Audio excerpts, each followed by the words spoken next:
recording. Hello filaria निराकरण अभियान 10 अगस्त रु 19 अगस्त।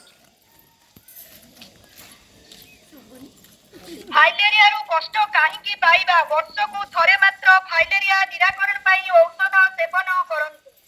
एमडीटी औषध सरकार द्वारा वर्ष को थरे घरे घरे मागणा रे दिया जाई थाए।